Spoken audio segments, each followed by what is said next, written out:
Boqonnaa torba qormaata fudhatamummaa aangoo mootummaa.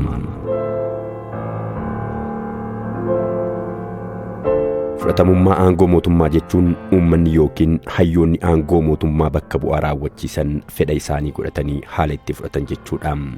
Fudhatamummaan aangoo mootummaa yoo jiraate lammiileen qaamni kophaa isaatti monopoolii mirga yookiin meeshaa waraanaa fayyadamuu qabu mootummaa qofa akka ta'etti fudhatu. Ciminni aangoo mootummaa biyya tokkos jabina dhaabbilee fi ga'umsa raawwachiisummaa bira darbee fudhatamummaa aangoo kana irratti kan hundaa'edha. Aangoon mootummaa dhaabbilee adda addaa keessaa madda hayyoonni jedhan akkuma jiran faallaa kanaatiin immoo aangoon mootummaa ijaarsa dhaabbilee keessaa madda osoo hin taane dhimma wixinee yaadaa sammuu lammiilee keessatti bocamu waan ta'eef aangoon mootummaa lammiilee biratti fudhatama hin qabne jiraachuun isaayyuu balaa keessa seena jedhu. Aangoo mootummaa diigamaa jiru dandamachiisuuf uummanni addunyaa yaaliiwwan ijaarsa dhaabbilee irratti xiyyeeffatan yoo taasisanis yaaliiwwan hedduun milkaa'uu kan dadhabaniif uummatni yookiin hayyootni aangoo mootummaa waan hin fudhanneefidha. Kunis uummata mootummaa jabaatiif fudhatamummaan aangoo mootummaa hagam akka dhimma ijoo fi murteessaa ta'e kan agarsiisudha. Fudhatamummaan aangoo mootummaa adda dureedhaan bu'aa waliigaltee hayyoota siyaasaa ta'uun isaa kan haalamu miti. Hayyoonni siyaasaa waliigaluun aangoo mootummaa hin fudhanne taanaan dimshaashumatti uummanni amanee fudhata jedhanii yaaduun dandeettii micciruu fi dhiibbaa uumuu hayyoota siyaasaa dagachuu ta'a. Aangoon biyya Itoophiyaa garuu fudhatamummaarra jabina dhaabbilee irratti kan hundaa'edha jechuun ni danda'ama. Raafama siyaasaa adda addaa dandamatee jiraachuusaa mirkaneeffatee itti fufuu kan danda'es jabina dhaabbileetiin. Karaa biraatiin raafama mootummaatiif sababa kan ta'e fudhatamummaa aangoo mootummaa hojii irra oolchuuf karaan itti deemne garuu hin milkoofne. Kunis fudhatamummaa aangoo mootummaa ilaalchisee hojii maneewwan hedduun akka nu hafuu kan agarsiisudha.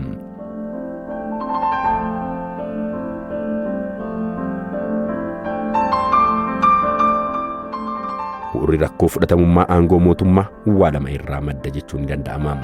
Darbaa dabarsa duudhaalee fi seenaa hundeeffama aangoo mootummaatiin. Gama tokkoon biyyoota duudhaaleen sadarkaa yaadaatiin jiran hin dagaagnetti lammiileen siyaasa faayidaa dhuunfaa waliin waan wal qabsiisaniif akkasumas aadaan hawaasummaa waan hin jirreef sababii kanaanis walitti bu'iinsi waan heddummatuuf fudhatamummaan aangoo mootummaa mirkaneessuu rakkisaa ta'a.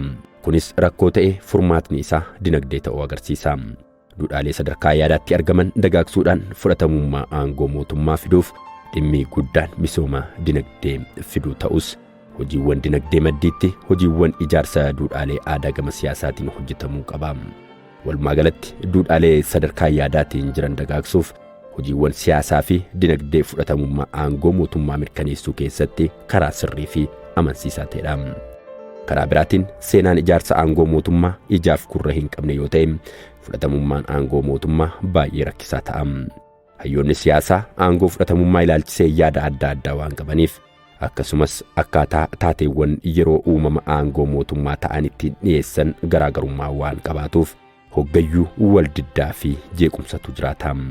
Kunis rakkoowwanii fi furmaata fudhatamummaa aangoo mootummaa mirkaneessuu siyaasaa wal qabsiisa. Hundeeffama aangoo mootummaa kanaan wal qabatee jeequmsa dhufu furuuf hojiiwwan hojjetaman rakkinichaaf furmaata dhumaa ta'uu baatus rakkoowwaniif deebii si'ataa kan kennu ta'uunsaa wal nama hin gaafachiisu. Boqonnaa kana keessatti kan ilaallus furmaata siyaasaa yeroo gabaabaa kanadha. 7.1 Sabummaa fi seenaa ijaarsa aangoo mootummaa Itoophiyaa.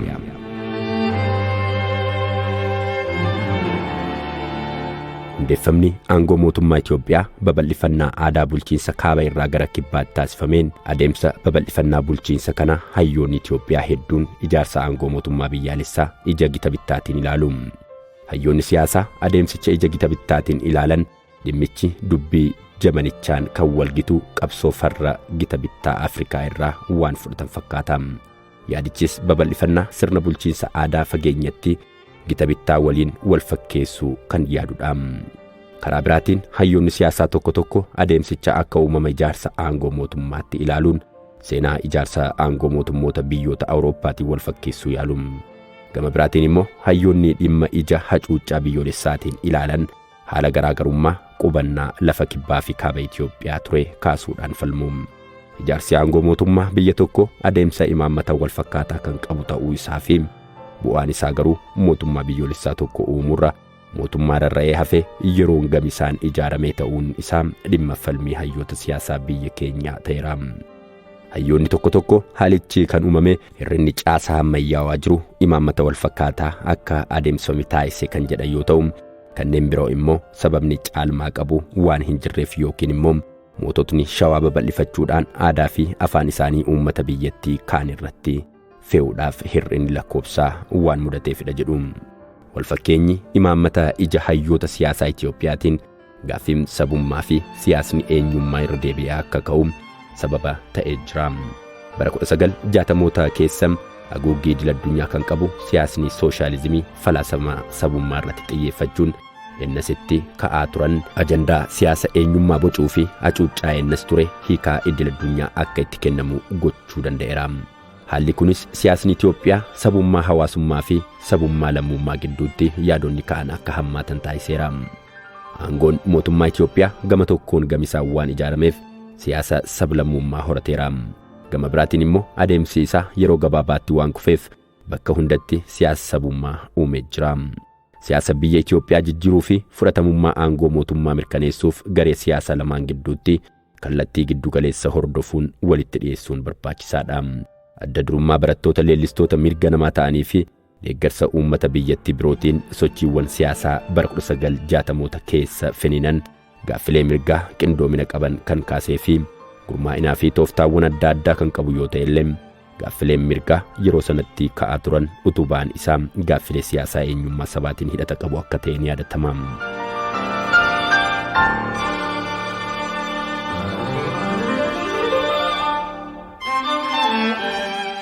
Mootummaa dhufee darbuun gaaffileen kanneen deebisuuf yaaliiwwan ofii isaanii kan godhan ta'us qabiyyee fi bocni gaaffilee kanneen yeroodhaa gara yerootti babal'achaa fi jijjiiramaa waan deemaniif akkasumas sababa hir'inoota raawwachiisummaa imaammataatiin waggoottan 50 darbaniif siyaasni eenyummaa ture jabana keessa jirru kanattis agarsiistuu siyaasa biyya keenyaa isa bu'uuraa ta'uu danda'eera. Gaaffiin bu'uuraa siyaasa eenyummaa gaaffii afaan ofiitiin dubbachuu irraa kan eegale yoo ta'u waggoottan 50 darban bifa isaa jijjiirrachuu fi babal'achuun irra ga'ee jira.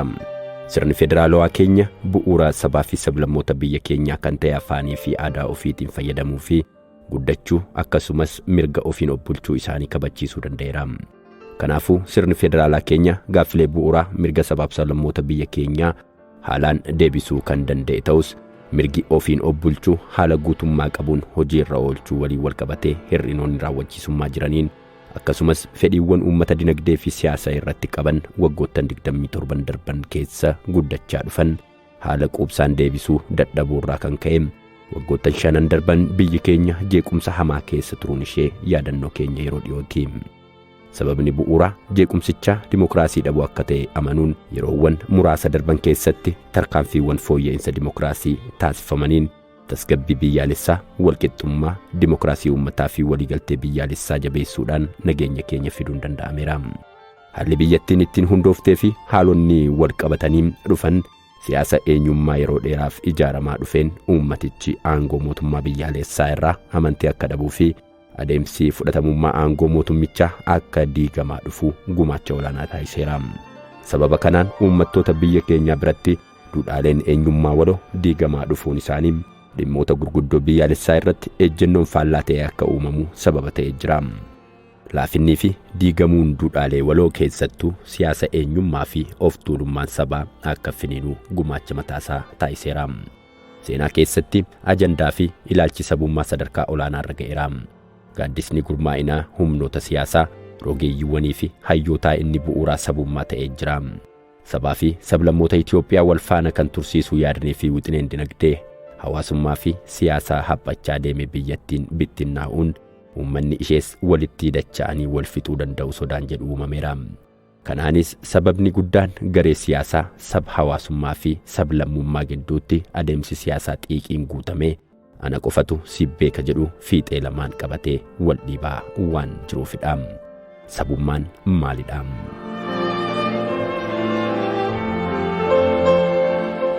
Biyyoota Awurooppaatti gama tokkoon aangoon mootummaa saba tokko qofaarraa hundeeffame kan jiru yoo ta'u, Gama biraatiin garuu saba tokko qofaan osoo hin taane gaaddisa aangoo mootummaa jalatti kan gurmaa'an sabaa fi sablammoota adda addaatu sirna mootummaa ijaare. Biyyoonni akka Jarmanii aangoo mootummaa isaanii saba tokko qofaarraa kan hundeessan yoo ta'u, gama biraatiin biyyoonni akka Firaans sabaa fi sablammoonni adda addaa walitti dhufuudhaan mootummaa isaanii akka hundeessan akka fakkeenyaatti eeruun ni danda'ama. Garaagarummaan uumama aangoo mootummoota kanneenii gidduu jiru wanti nutti agarsiisu sabummaan saba tokko qofaarraas ta'e sabaa fi sablammoota adda addaarraa ijaaramuu akka danda'udha. Siyaasni saba hawaasummaas ta'e sablammummaa dhugaawwan aangoo mootummoota addunyaa keessatti argamanidha. Bara 1960mootaa fi 1970moota keessa hayyoonni Awurooppaa hedduun danqaawwan siyaasa sabummaa hiikuuf itti duulaniiru. Hayyoonni kunneen hundi jechuun ni danda'ama sabummaadhaan adeemsa jireenya hawaasummaatiin akka ijaaramu irratti walii galu. Kana jechuun sabummaa akka waan dhaabbataa fi uumamaan jirutti ilaaluun hafee kan jijjiiramuu fi ijaaramu akka ta'etti hubatu. Hayyoota kanneen keessaa gartokkeen dhimmichi ammayyummaa fi uumama mootummoota ammayyaa waliin waan dhufeef manni sabummaa bu'uura caasaa qaba jedhu. Akka ilaalcha hayyoota kanaatti babal'achuun industirii fi hundeeffamuun mootummoota ammayyaa uumamuu sabummaatiif sababa ta'eera jedhu. Kabaja ayyaana adda addaa fi alaabaawwan mootummootaa akkasumas dhimmoonni kanaan wal qabatan taateewwan hedduun namoonni akka miira sabummaa keessa galan taasiseera. Akka hubannoo isaaniitti mootummaan sabootaa bu'aa walitti dhufeenya sabootaa fi aangoo mootummaa ammayyaa keessaa argamudha. Kanaafuu sabummaan uumama aangoo mootummootaa hordofuun kan dhufe taatee ammayyaati. Gama biraatiin gareen biroo sabummaan taatee ammayyummaa hordofee dhufuusaa irratti walii galanis bu'aa jijjiirama caasaa siyaasaa fi dinagdee osoo hin taane bu'aa arga yaadaatti jedhu. Sabaa fi sablammootas hawaasa arga yaadaatti jedhanii waamu. Namni fiixee biyya tokko jiraatu isa fiixee biyyaa gama biraatiin jiraatu hin beeku. Waliin jiraates hin beeku. Garuu arga yaadaatiin firooma waliinii uummatu jedhu. Kanaafuu ijaayyoota kanaatiin aantummaan sabaa waliin jiraachuudhaan kan dhufu osoo hin taane dhimma hariiroo arga yaadaa qabaachuuti jedhu. Kanaanis babal'achuun miidiyaalee maxxansaa gumaacha guddaa taasiseera. Karaa gaazexaatiin hariiroo arga yaadaa uummachuun lammiileen akka sabummaa tokko keessa akka jiraniitti akka yaadan taasisaniiru jedhu. Garuu yaadni kun hayyoota kana fagoo isaan hin deemsifne. Karaa tokkoon saboota qofa osoo hin taane gosa irraa eegalee uummanni kamiyyuu qaamaan wal quunnamuu dhiisuu danda'a qeeqni jedhu irratti dhiyaata. Karaa biraatiin immoo saboonni eessaa dhufne kan isaan jechisiisu sirni mallattoo qabeenya waloo ta'e kan qaban malee waan hin jirre irratti kan uumaman miti jechuun qeeqni irratti dhiyaata.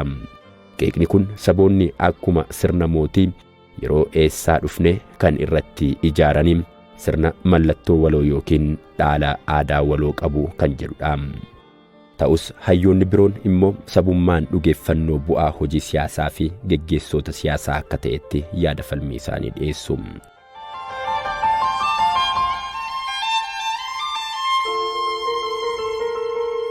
Akka yaada falmii hayyoota kanaatti saboonni uumama hayyoonni siyaasaa galma siyaasa isaaniitiif uumani malee sirni mallattoo walitti isaan hidhuu dhimma isaanii isa bu'uuraa miti. Agarsiistuu kanaas kan ta'u uummattoonni afaan gosa tokko dubbatan yookiin hawaasa tokko keessa jiraatan sabummaa adda addaa keessatti argamuun biyyoota adda addaa keessatti uumamuu isaaniiti. Kanaafuu eenyummaan sabummaa hayyoonni siyaasaa akka barbaadanitti micciiranii hawwii siyaasaa fi dinagdee isaanii ittiin galmaan ga'achuuf kan uumanidha malee bu'aa sirna mallattoo walitti isaan hidhuu miti kan jedhudha. Gama biraatiin hordoftoonni ilaalcha maarkisizimii sabummaan ilaalcha garee hawaasaa karaa dogoggora ta'een ifa bahedha jedhu. Kana jechuun sababa sirna dinagdeetiin garaagarummaa garee hawaasaa uumamuun alatti halluu eenyummaa itti dibuun rakkoo inni bu'uuraa akka hin furamne kan godhuu fi hacuuccaa garee isa garaagarummaa dinagdeetiin uumame akka hin furamne kan godhu eenyummaa sobaati jedhu.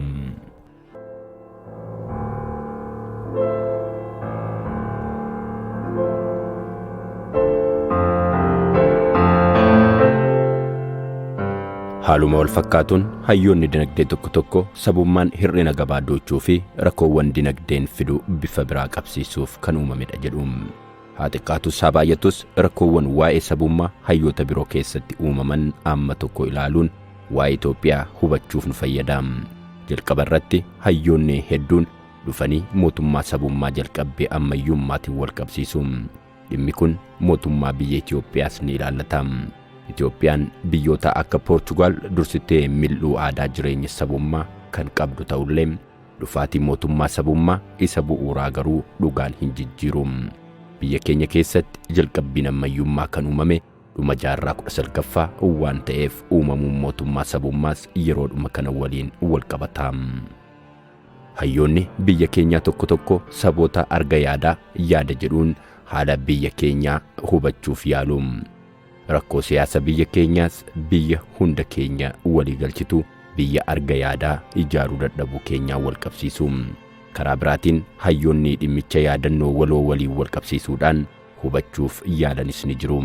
Akkaataa ilaalcha hayyoota kanaatiin Itoophiyaanonni seenessa keenya eessaa dhufnee keessatti yaadannoo waloo keenyaa haala gaariidhaan hin ijaarre jedhu.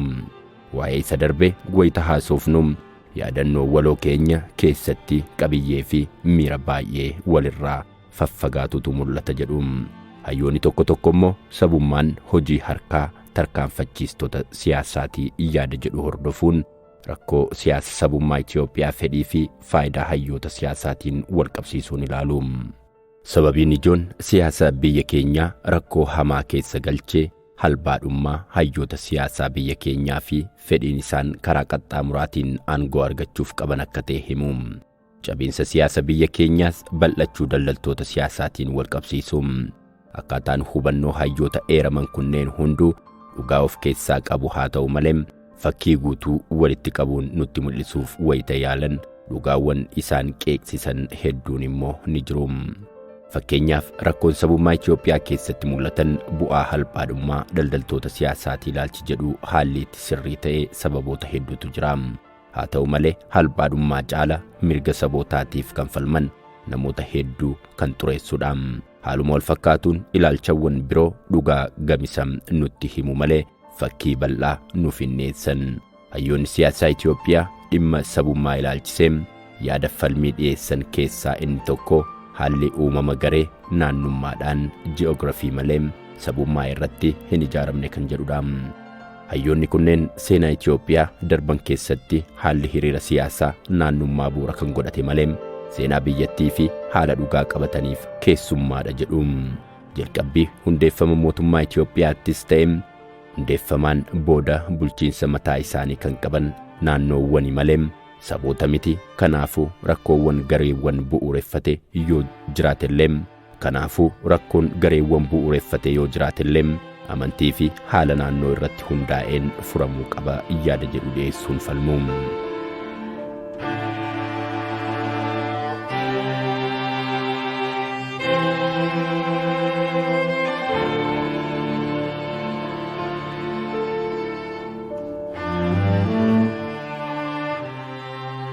Eenyummaan sabummaa madda eenyummaa dorgomaa hin qabne ta'ee finiinee bu'aasaa warri hin fudhanne hayyoonni biroo immoo dhalli namaa eenyummaa garee adda addaa kan qaban ta'ee osoo jiru sabummaa qofaa irratti xiyyeeffachuun rakkoo uummataa haalaan hubachuu dhabuudha jedhu.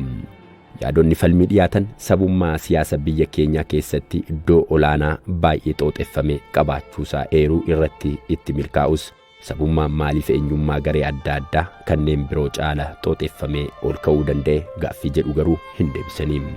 Saboonni biroo haaluma eeramaniin akkuma jiranitti ta'ee sabummaan eenyummaawwan biroo caala xooxeffamee sababiin ol ka'eef inni tokko hacuuccaan sabummaa waan tureefidha. Eenyummaan garee tokko sababiin jabaachaa deemuu fi namoota eenyummaa isaanii sana irratti ofitti hawwate sochoosuu kan danda'uuf hacuuccaa fi loogiin eenyummaa isaanii sana bu'uureffatee yoo isaan irra ga'uudha. Hacuuccaan kunis sababa sochii uummataa fi qabsoo siyaasa eenyummaa ta'uu kan danda'u hayyoonni hacuuccaa sana hanga kaayyoo isaaniitiif oolchaniini. Kanaafuu eenyummaa sabummaas ta'e eenyummaa gareewwan adda addaa kanneen biroo hubachuuf gahee hayyootaa fi kallattii furmaataa rakkinichaa gaaffilee sana keessatti dhiyaatanii adda baafnee hubachuu qabna. 7.2 Araaraa fi waliigaltee biyyoolessaa.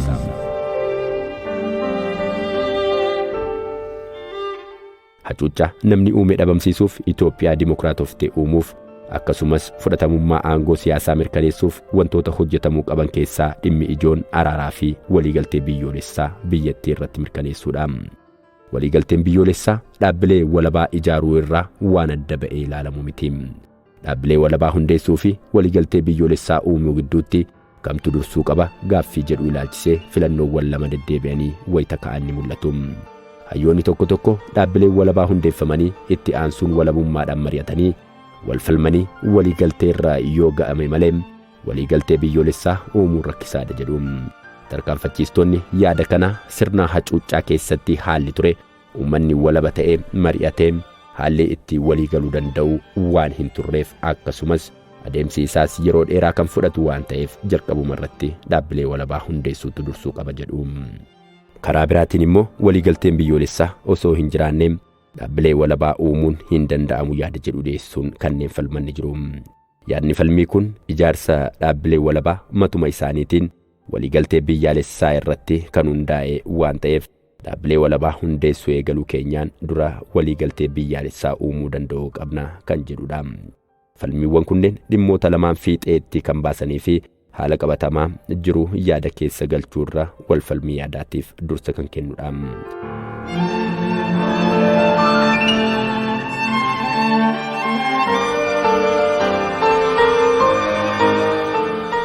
Akkaataa falaasama ida'amuutiin falmiiwwan lamaan yaada wal faallessu qofa osoo hin taane yaada wal utubus ni qabu. Fakkeenyaaf dhaabbilee walabaa of eeggannoo fi xiyyeeffannoo guddaadhaan yoo ijaarre walabummaa dhaabbilee irratti hanga tokko waliigaluu yoo jalqabne waliigalteen kun immoo waliigaltee biyyoolessaa ni cimsa. Waliigalteen biyyoolessaa waan lammiileen itti amanan irratti kan hundaa'u waan ta'eef lammiileen dhaabbilee walabaa kana itti amanuu yoo eegalan gara waliigaltee biyyaalessaatti dhufuun keenya waan hin hafnedha. Karaa biraatiin waliigaltee biyyaalessaa fiduuf hojiiwwan hojjennu ijaarsa dhaabbilee walabaa irratti fudhatamummaa olaanaa dabaluu waan hin hafne. Waliigalteen biyyoolessaa jabaachaa yoo dhufe walabummaa fi amanamummaan dhaabbilee hundeessinee dabalaa deema. Kanaafuu dhimmoonni dhaabbilee walabaa ijaaruu fi waliigaltee biyyaalessaa fiduu wal maddii hojjetamuun wal utubaa deemuu kan danda'anidha.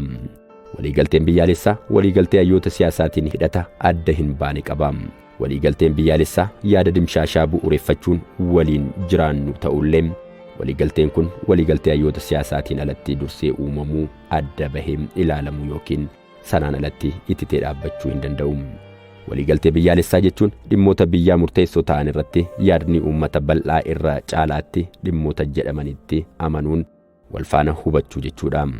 Dhimmoota biyyaa murteessoo ta'an irratti yaadni lammiileen qaban kan maddiitti ba'ee fi walirraa fagaate yoo ta'e waliigalteen biyyaalessaa jira jechuun hin danda'amu.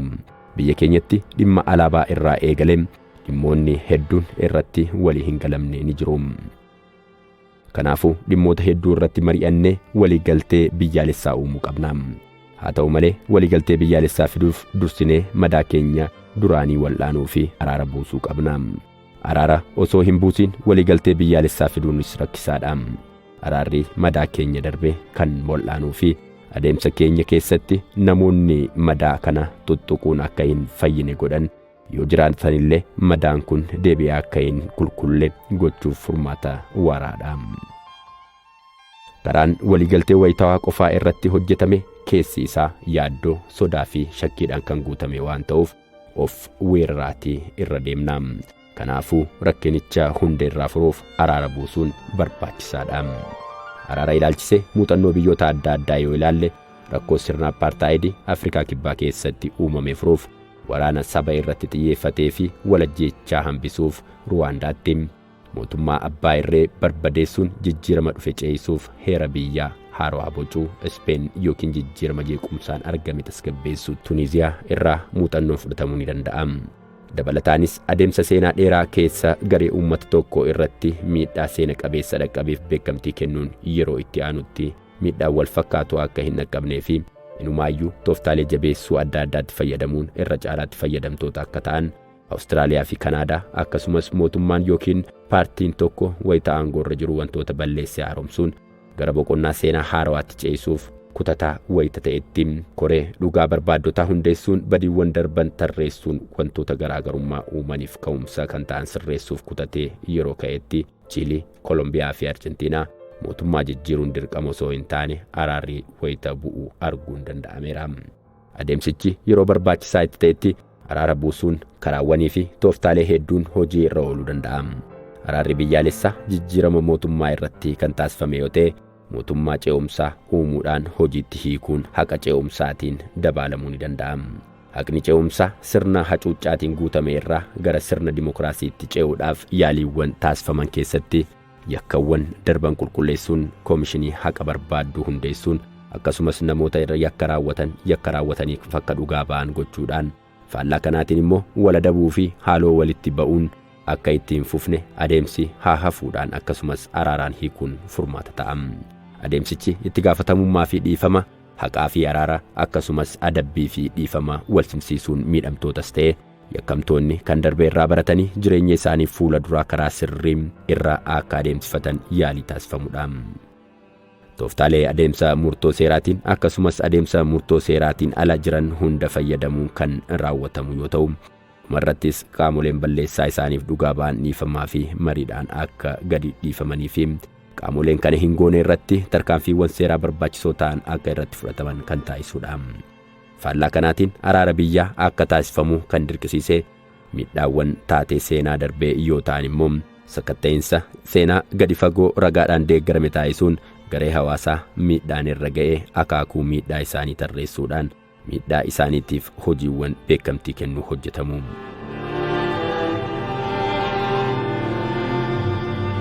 Itoophiyaa keessatti araaraa fi waliigaltee biyyaalessaa ilaalchisee yaadonni dhihaachuu erga eegalanii waggoottan hedduun lakkoofsifamaniiru. Waggoottan 27 darban keessatti illee yoo ilaalle dhimmoota kana irratti ilaalchi faallaa lama mul'ataniiru.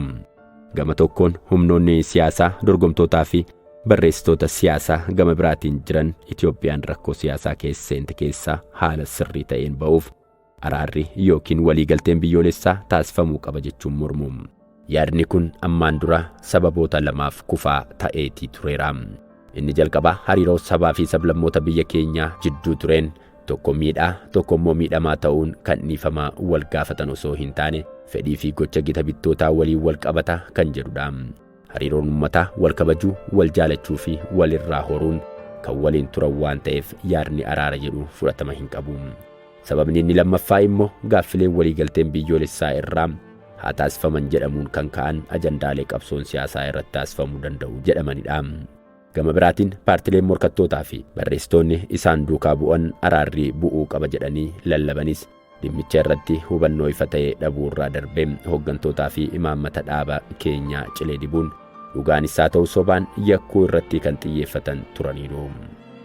Paartileen dorgomtoota ejjennoo siyaasaa goggogaa tarkaanfachiisuun dhaaba keenya ilaalcha jibbaatiin ibsaatii socho'aa waan turaniif karuma kamiinuu osoo aangoo argatanii injifannoowwan hanga ammaatti arganne hunda diiguudhaan zeeroo irraa akka eegalanii fi tarkaanfii haaloo ba'uu irraa duubatti akka hin deebinetti akka ilaalaman isaan taasiseera. Kana waan ta'eef aangoorra turuun akka imaammata raawwachiisuu yookaan fayyadamuu osoo hin taane akka jireenya ofii ittiin tursiifachuutti akka ilaalamu taasiseera. Karaa fiixeetti ba'e kanaan inni tokko isa biraatiin osoo homaa irraa hin qabne biyya balleessaa osoo jedhanii araaraa fi waliigaltee biyyoolessaa bu'a qabeessatti adeemsuun rakkisaadha. Itoophiyaan baay'ina amantii fi saboota qabdu irratti ida'amee yeroo ammaa kana siyaasa fiixeetti ba'e kanaa fi siyaasichas mariidhaan furuurra akkuma barame humnaan itti deemuun waan lafa qabateef kana osoo hin ta'in araara buusuun Itoophiyaadhaaf barbaachisaa ta'uusaa ni agarsiisa.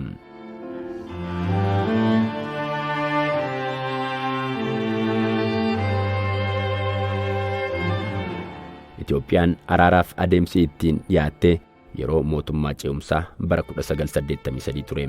Karaa tokkoon Atsee Haayile Sillaasee dabalatee aangawoota hedduu murtoo tokko malee kan ajjeesanii fi isa booddees turtii sirna bulchiinsaa waggoota 17 keessatti aangawoota dargii yakkoota hedduu raawwatan fuula haqaa warra kaan dhoowwatan dura akka dhaabbatan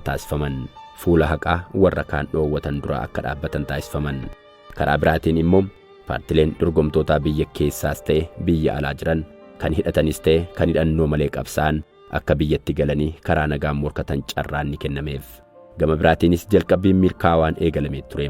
Haa ta'u malee humna waraanaa jabana dargii guutumaan guutuutti maddiitti qabuun akkasumas adeemsa keessa ABO paartii sochii bilisummaa uummata Sidaamaa fi humnoonni biroos dhiibamne jechuun yookiin dhiibamanii ba'uun isaanii keessattuu koomishiniin walabaa adeemsa araaraa hoogganuu hundeeffamuu dhabuun isaa suutuma suuta dubbiin akka babbadu taasifame. Qaama biraatiin humna aangoo mootummaa qabatee akka diinaatti ilaaluun aangoo fi itti gaafatamummaa mootummaa isa bu'uuraatiif beekamtii kennuu dhiisuu fi adeemsi danquu humna qaama mootummaatiin ala jirurraa ni mul'ata ture. Kanarraa ka'uun adeemsi qaama caasaa mootummaatiin ala jiruu dhiifamaa fi waliigalteedhaaf shoora isarraa eeggamuu taphateera jechuun hin danda'amu. Keessattuu jalqaba wayita mirgi yaada ofii walaba ta'anii ibsachuun hojii irra oolu miidiyaaleen maxxansaa gabaasophaa adeemsicha danqu oomishuudhaan waan muddamaniif mootummaanis suuta suutam ija shakkiitiin ilaaluudhaan deebii barbaachisaa itti kennuuf dirqameera. Mirri araaraa ture kallattii isaa jijjiirrachaa dhufuudhaan yeroo gabaabaa keessatti haala hammataa ta'e keessa gara dirree siyaasaa dhiphaa fi daangaatti jijjiiramuu danda'eera.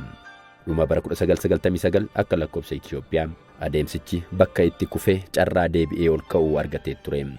Jeequmsa filannoo bara 1997tiin booda tureen hordofuun hidhamtoota siyaasaa hiiksisuuf koreen jaarsummaa biyyoolessaa dhaabbachuun yaaliiwwan hedduu erga taasisee booda hooggantoonni siyaasaa dhiifaman hiikamuun isaanii ni yaadatama.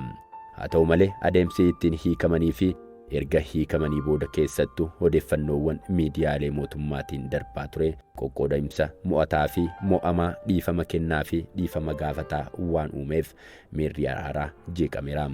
Adeemsi kabaja bara barkumee Itoophiyaa yeroo gabaabaan booda kabajame irratti namoonni hiikamanis otoo hin hirmaatiin gara biyya alaatti ba'uu isaanii fi muraasni qabsoo hidhannoo eegaluuf kanneen hafan immoo gara biyyaatti deebi'uuf murteessuun isaanii adeemsichi akka maseenu godheera.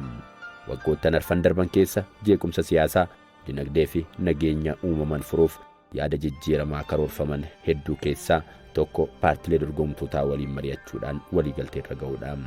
Haa ta'u malee paartileen biyya keessa jiran hundi itti hirmaachuu dhabuun paartileen hirmaatanis waliigaluuf waliigalaa deemuu fi waa'ee waliigaluu ilaalchisee waliigalaa deemuun irratti yeroo dheeraa waan fudhateef bu'aa qabatamaa fiduu hin dandeenye.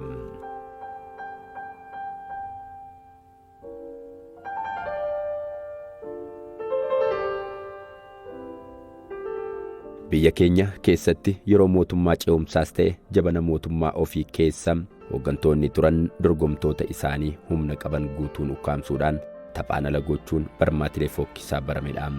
Kufaatii fi awwaala dorgomtoota keenyaa irratti yoo ta'e malee mo'achuu keenya waan mirkaneeffannu nutti hin fakkaatu. Kun immoo hiyyummaa fi gadadoo irraan kan hafe eessaanuu akka nu hin geenye seenaa biyya keenyaa keessatti irra deddeebinee mirkaneeffanneerra. Har'as amala fokkisaa kana ilaalcha keenyas ta'e ijaarsa keenya keessa hin baafne. Jechoonni siyaasaa keenya osoo hin hafin farra jecha jedhuun kan guutaman ta'uun isaa ragaa guddaadha. Barmaatileen kun diinaa fi fira jechuun ilaalcha qoqqoodinsaa keessaa kan madduudha. Humnoonni kamiyyuu diinummaa fi firummaadhaan ibsuun uumama namaa dubbatee waliigaluu fi murteessee jijjiiramuu kan faalleessu ilaalcha duubatti hafaadha.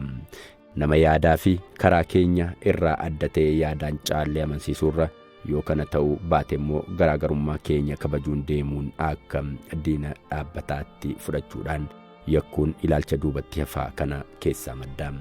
Hooggantoonni aangoo uummataa argachuuf kan yaalan yakka hooggantoota duraanii tasgabbeessuudhaan malee ofii isaanii sirna gaarii diriirsuun waan gaarii hojjechuudhaan miti.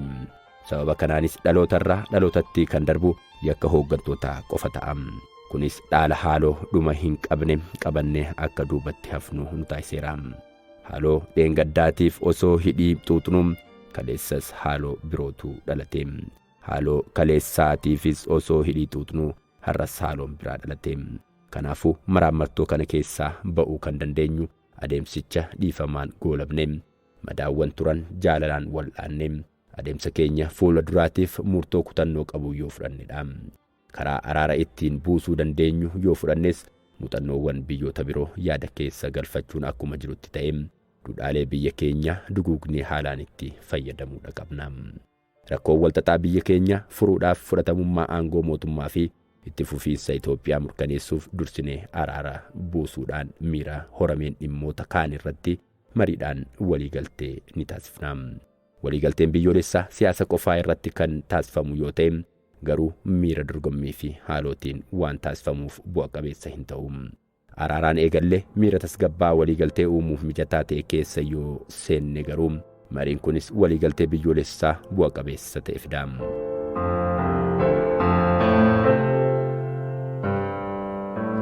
Seenaa marii biyyaalessaa keessatti waltajjii marii guddaa qopheessee dhimmoota siyaasaa adda dureedhaan waltajjicha irratti furuudhaaf yeroon itti yaalame muuxannoo guddaatu jira. Muuxannoon kunis dhimmoota ijoo ta'an irratti hayyoonni yoo walii galan kan hafe adeemsa siyaasaatiin kan qulqullaa'u ta'a jechuun kan mari'atamedha. Biyya keenya keessattis moggaasni mata duree marii ifatti kennamuu fi baatus heerri biyyattii amma jiru kan qophaa'e karaa marii guddicha kanaanidha. Haa ta'u malee waliigalteewwan marii akkanaa qeeqaa fi komii irraa bilisa ta'uun hin danda'an. Hagamillee haala gaariin adeemsifamus komii fi mormii irraa bilisa ta'uu hin danda'u. Yeroodhaaf milkaa'aa fakkaatus xiqqoo ture jeequmsa kaasuun isaa waan hafu miti. Keessattuu biyya akka keenya gaaffiidhaan xaxamtee jirtu waltajjii marii tokko irratti furmaata argata jedhanii yaaduun baay'ee ulfaataadha. Kanarra rakkoowwan keenya ija siyaasaatiin xiinxaluun irratti mari'achuu fi wal falmuuf dursa kennanii tooftaa marii muuxannoodhaan deeggarame yoo hordofne milkaa'uu ni dandeenya. Kana jechuun rakkinoota keenyaa fi dhimmoota haalaan adda baasuun yeroodhaa gara yerootti rakkinoota jiran akka wal fakkaatanitti adda qoqqooduun furmaata waarawaa itti kennaa deemuun tooftaa marii walitti fufiinsa qabu hordofuu jechuudha. Kunis rakkoowwan irra keessa jiran furuun gaaffilee osoo hundeerraa furmaata hin argatiin dhiisuu osoo hin taane rakkinoota jiran gadi fageenyaan hubachuun hundeerraa furmaata itti gochuu jechuudha. Haala mijataa qo'annoo saayinsii fi tapha siyaasaatiif uumuudhaan dhimmoota jiran adda qoqqooduun mariitti dhiyeessanii furmaata itti barbaaduun milkaa'ina waarawaa fida. Kunis adeemsa marii keenyaa keessatti wal hubachuun akka uumamuu fi wal diddaan hirrachaa akka deemu waan taasisuuf waliigaltee biyyoolessaa fiduuf karaa bu'a qabeessa ta'edha. Dabalataanis adeemsa waliigaltee biyyaalessaa fiduu keessatti zeeroo irraa ka'uurra hojiiwwanii fi yaaliiwwan keenya duraanii keessaa wantoota gaggaarii fudhachuun hir'inoota jiran fooyyessuun adeemuun karaa fooyya'aadha.